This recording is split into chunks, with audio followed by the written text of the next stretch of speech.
patented high capacity ion exchange resin. Basically, these pull out impurities in the water a lot like a magnet would to metal shavings. Right. And then these black particles are a sophisticated type of activated carbon. Basically, they remove smells, odors, and tastes from the water. It's like charcoal? Kind of, yeah. Okay. Very similar. And then, so first test we're gonna do is called a hardness test. So for this test, I'm gonna grab one sample out of the machine, and then I'm just gonna grab one out of the tap. I see. So that's like you're on the go. So that purifies it. And you're comparing it to. Exactly. Okay, gotcha. Cool. Exactly. And so now for this test, we're gonna use two chemicals. So this first chemical is a blue indicator dye. So all this is gonna do is I'm gonna do 6 drops. If the water's soft, it'll turn blue, and if it's hard, it'll explode. Okay. I'm just kidding. It'll turn red. Just a second. 4, 5, 6. 1, 2, 3, 4, 5, 6. All right. So the water out of the machine. So you see the water out of the machine turn blue, so it's soft. Looks like the water out of the tap turned red, so that means it's hard. So this is a chart from the EPA. This tells you the difference in hardness in water. So I'm gonna add this drop by drop to the red water. How many drops it takes to turn blue? That's our grains per gallon of hardness in the water. I see. So we got 1, 2, 3, 4, 5, 6, 7, 8, 9, 10, 12, 13, 14, 15, 16, 17. Okay, so you're about 17 grains per gallon of hardness. So if you look here on this chart, this tells you that soft water is less than a grain per gallon of hardness. Slightly hard is 1 to 3.5. Moderately hard is 3.5 to 7, and then anything over 10.5 would be considered very hard water. Okay. Now, next thing we're gonna look at is what basically 17 grains per gallon looks like in the water. So first we grab a sample out of the machine here.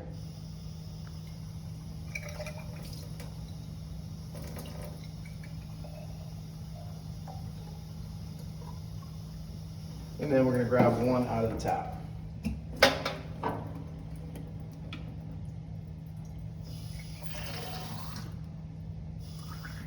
All right, so for this test, we're gonna use 2 chemicals as well. So the first chemical we're gonna use is a stain. So all this is gonna do is change the colors of the water. We're gonna do 2 droppers in each.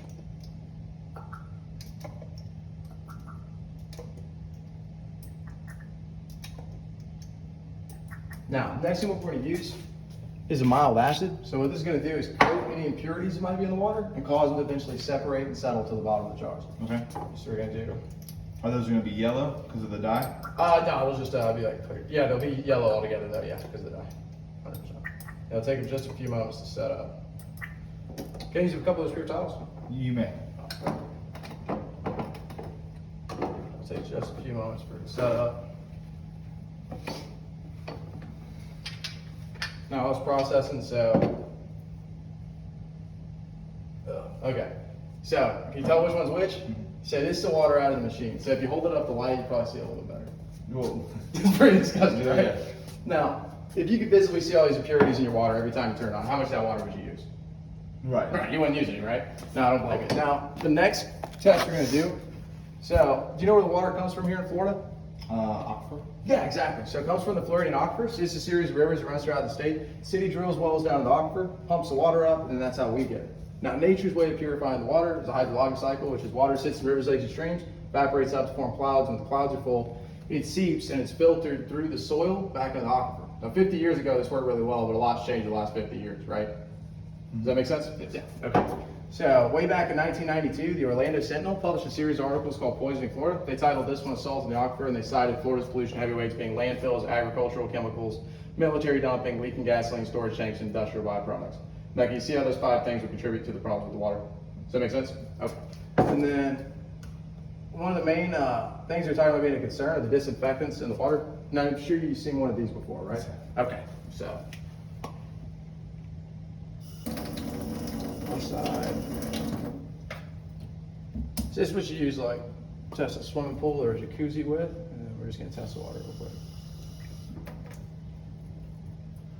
All right. So for this test, we're gonna use an h2o solution, like you would for like a swimming pool, and then I'm just gonna do 5 drops. If the water has chlorine, it'll change color, and if it doesn't, then there isn't any.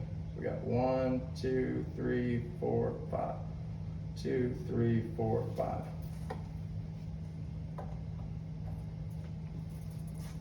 All right, now, obviously there's a lot of chlorine. Sometimes the little guy can't get all the stuff out, so you can see it's on both sides. Now, where would you say your water's at on the scale? About less than 3, probably Less than 3? That's the 3, so. Got it. So you see where it says 2 to 3 ideal, right? So that's the ideal level of chlorine for a swimming pool, which is crazy because you think normally when you get done swimming, what do you do when you come inside? Right, and when you're trying to wash the chlorine off. Now, I'm sure you're wondering why the city treats the water this way. So to help illustrate this, when the water first comes up, right, whenever it first comes out of the tap, it's clear, right? So this is a little bit of food coloring.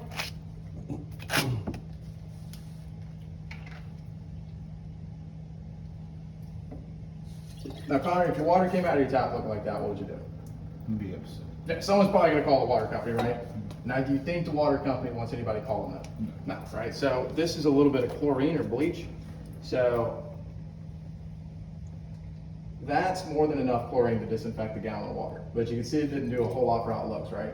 So what the city does is they just add more chlorine, and then when the water's working its way through the pipes, by the time it finally gets to your house, it's crystal clear again. Now you thirsty? No. Now, do you see any problem with treating water this way? I mean, it just depends on how dangerous the chlorine is. Right, exactly. See, we didn't like actually take anything out of the water, right? We just, because the food coloring is still in there, right? All we did was put one more chemical on top to cover up everything. Right. Does that make any sense? Now, while I can't test for every single chemical here today, some of the chemicals that the city tests for and finds in the water include benzene, carbon tetrachloride, polychlorinated biphenyls, tetrachloroethylene, trichloroethylene, and lead. Now, the MCLG, which is the maximum contaminant level goal, is 0. So they don't want any stuff in this water, but the actual maximum contaminant levels listed there. Now, I'm not here to beat up on the job the city does. 90% goes towards parks, industry, firefighting. Only 10% comes into homes, and of that, only half of 1% is being used for drinking and cooking. So can you see how it's never made sense to spend hundreds of millions of dollars when barely anybody's drinking the water? Right. I mean, who'd have to pay for that? Us, right? Now, beyond the health effects of this stuff, the last couple of tests I'm gonna show you. Connor, have you ever seen this before? It's called soap. You see people, yeah, just kidding. People use this. That's what I figured that. I was trying to trick you. So what I'm gonna show you here is, all right, so we got that one. So I'm sure you're taking a bubble bath before at some point, right, in your life? Yes. Okay. And so what I'm gonna do is make a little pretend bubble bath here in the sink.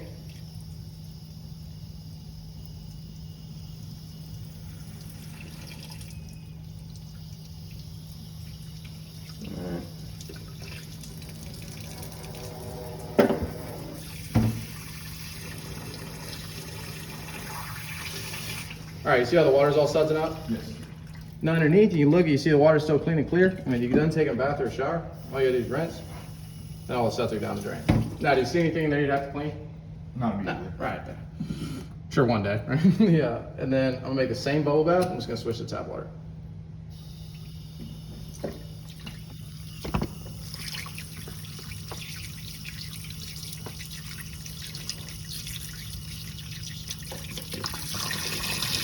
Connor, you see anything missing from our bubble bath? Bubbles. Right. We didn't get any bubbles. So, you see all that stuff floating around on top? You know what that stuff is? That's what the soap is latching onto.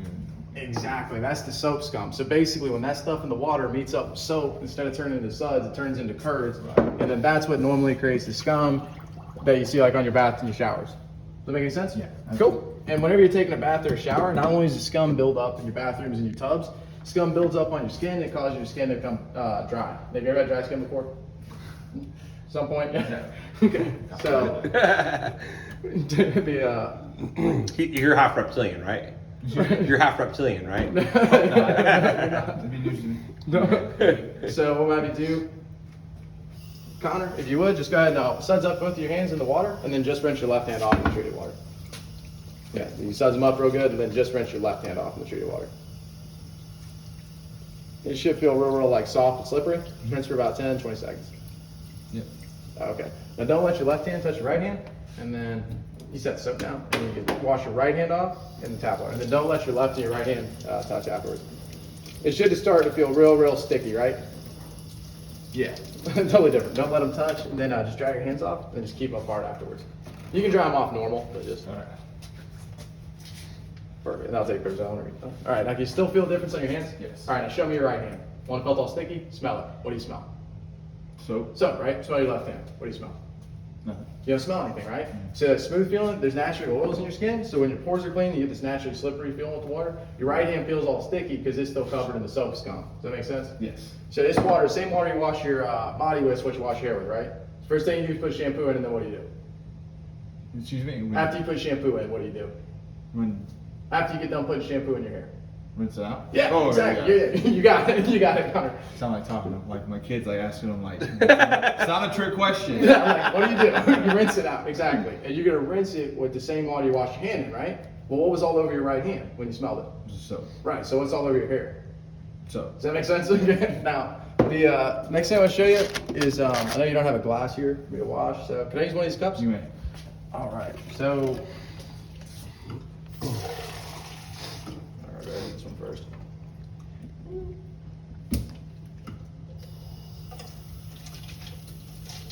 I'm learning, by the way. There's a lot Yeah, of- sorry, Brad. Brad is watching. I'm here as his pupil.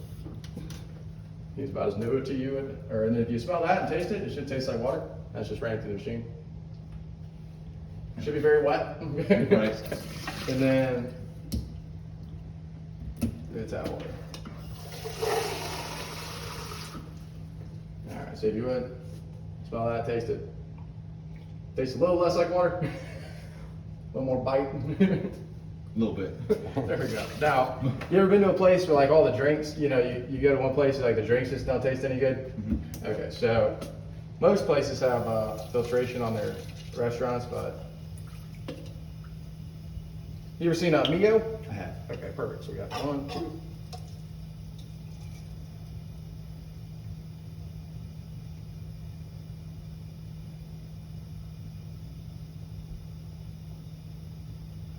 About half a cup. Cool. Taste it.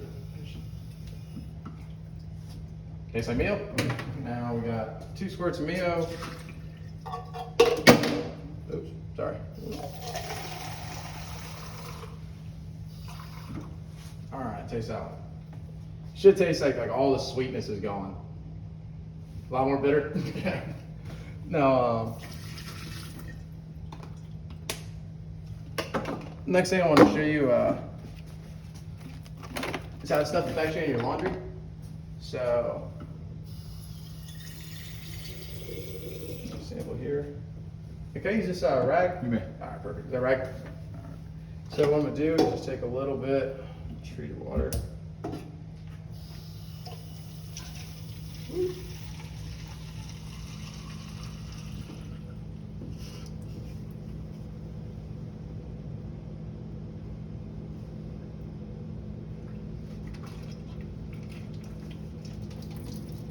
I'll leave that in there. All right, so we got 1, 2.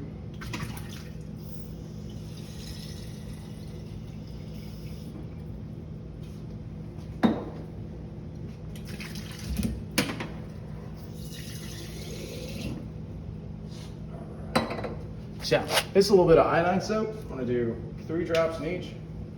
1, 2, 3. 1, 2, 3. It's be our miniature washing machine challenge. So we got. Good. Put your finger over the cap, shake out, and see if you get the most bubbles. It looks like the water's pretty hard for everybody right now.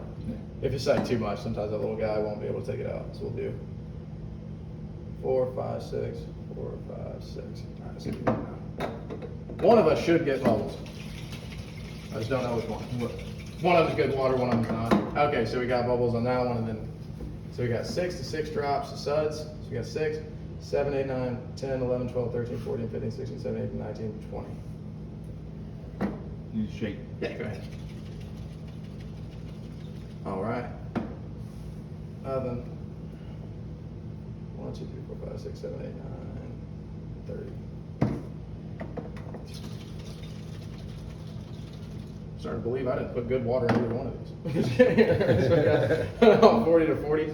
Now the problem is after you get done with the wash cycle, what's the next cycle on the wash machine? Right. Oh, on the The rinse, right? rinse. Yeah, exactly. Now you don't put any soap in the rinse cycle, right? Correct. So we take the same dirty water that we had to use. We tried to rinse the clothes clean with that. What happens is all that soap gets washed back down into the clothes, and then when you take them out of the washer and put them into the dryer, it cooks that liquid or powder detergent back into the fabric, and it reactivates when you sweat. This is why if you go to the doctor because you got a skin rash or something, what's one of the first questions he's gonna ask you? What do you washing your clothes with? Exactly, because that's gonna be the number one thing on your skin. Does that make any sense? Yes. So if we look at this rag, this one might not have been clean, but I know you don't have a ton of stuff. So even if it was clean, all that soap gets trapped back into the clothes. So if we take it out, water doesn't look too good, right? Right. Most of that is lint, dirt, and the number one thing is soap. There's actually enough soap that the first time you wash with treated water, you actually don't have to put any laundry detergent after that. And then after that, you only put in 1 tablespoon to do your clothes. Does that make any sense? Yeah. Cool. And then, let me just spray real quick. Cool. And then,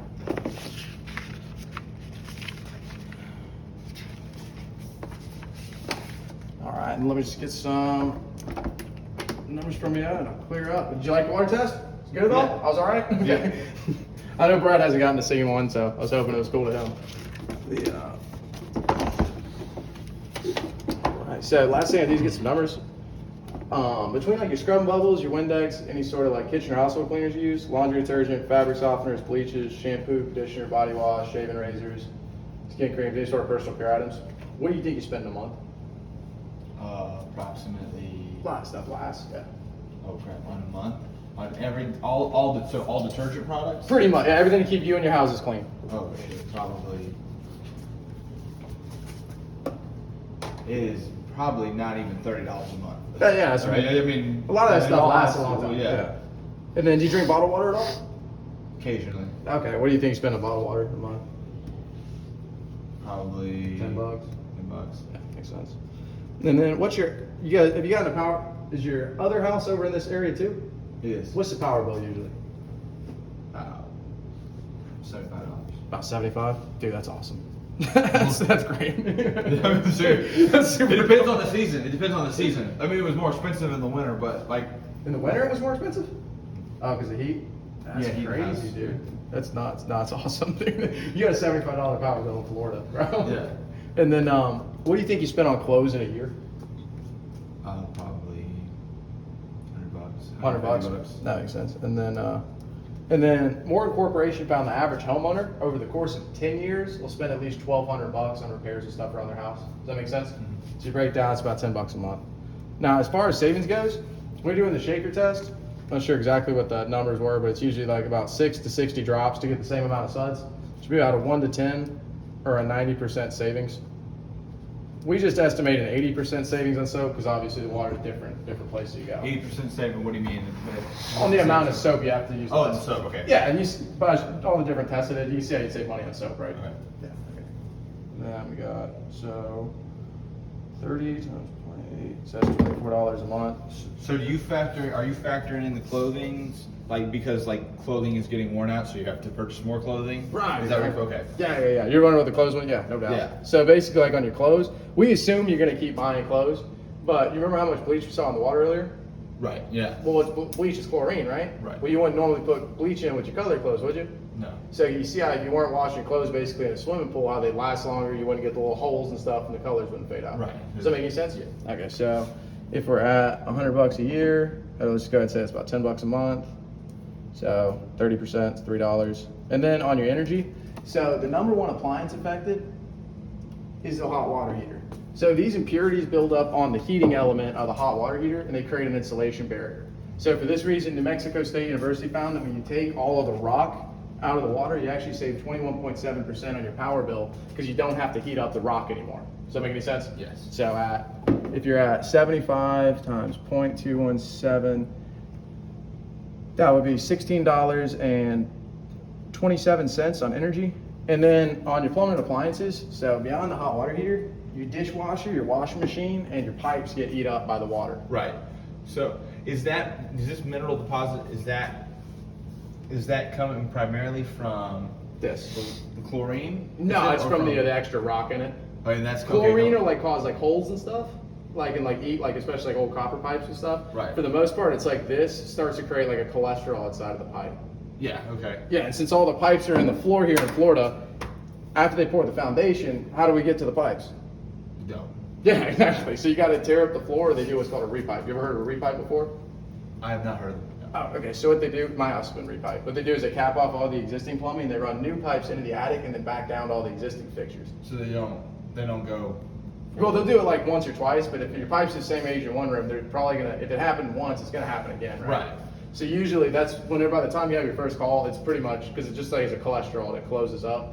But now the problem is, before the leak was in your floor, now it's coming from your attic, right? So what does that affect?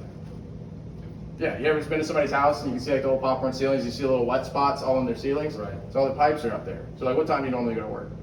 7 o'clock. About 7, right? So let's say about 9 a.m. one of the pipes up in the attic starts leaking. What do you think you're coming home to? Yeah, what do you think you're gonna see on these floors? Now, by looking at the difference in the water, can you see how everything in your house it lasts at least 3 to 4 times longer? And if everything lasts as long as you lived here, how much money would that save you? Probably, yeah, probably a good bit, right? All right, so go ahead and say 75%, $7.50. All right, Connor. So before I add these numbers up, do any of these numbers look too big or too small to you? Look right? What's the? So wait. So what is? This is how much you spend right now, Right. and then that's just how much you save based on the test we did.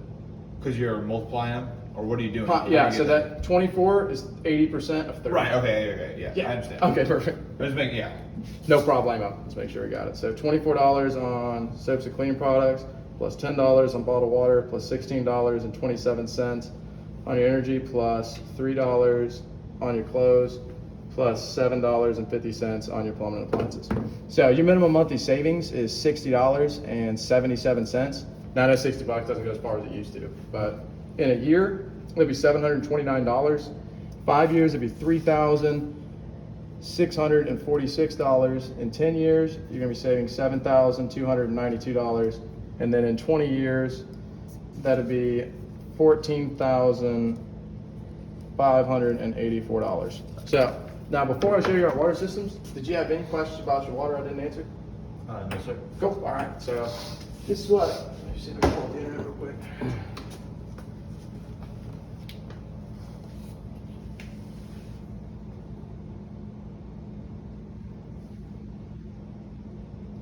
Are you trying to connect to the internet? I use my. Oh, you use your phone's hotspot? Yeah. Okay. I was going to say I was going to offer. Thanks, man. The let's see if I can go to our website. What do you teach? Currently computer science and STEAM. Oh, that's dope. How fast can you type? Not very. Moderately. Uh-huh. It's less like I haven't done any typing skills. It's more my school. It's 1-to-1 with Chromebooks. Mhm. So there's a lot of emphasis on trying to get them to use Google Workspace tools like Docs, Slides, Sheets, and even though like the stereotype is that if you're a millennial or a Gen Z, you can use technology, but they really can't. Right. They only know how to use what they want to know how to use. They can use it, but they don't understand it. Well, they can use TikTok, they can use their smartphone to access the applications they want to use, but when it comes to practical, like Actual stuff you're gonna use for work. correct, like career-based stuff or for classes in the future, they don't know how to use any of that. Yeah. So that's what the purpose, like what my job is supposed to be, is to teach them how to use some of those Right. things. Yeah. Because like older people, they don't even know. They think you're good with computers. You're just good with computers. They don't understand. It's like you can be good with one program. Right. Like I only know how to use this thing right here. Exactly. They're not as when it comes broadly speaking, they're pretty computer illiterate. Right. Yeah. 100%. So this is what the unit looks like. So it's about as tall. I don't know if you've ever seen a water system. I have. Oh, okay, cool. So this is what it looks like. It's about as big as me. The only maintenance you have to do on it is once a year you put salt into it, and once to twice a year you put salt in it, and then every 3 to 5 years you can have us come change out a filter. It's $200 when we do that, and then that's the only maintenance. And then the unit is $89.90. Installation's $800. Subtotal's $97.90. Taxes on it are $734. Only $1,000 down payments required, and then it's $170 a month. Now, if you could, so before I tell you about some programs we're doing for new homeowners, if you'll fill out this part for me, so I get credit for doing the test. So, questions 1 through 5, just write your answers over here, right there in the Mr. column, and then down here, just write whatever you like about the test, just fill out the top part. And I know it's brand new, man, but can I use the restroom? Absolutely. Okay, thanks so much, John.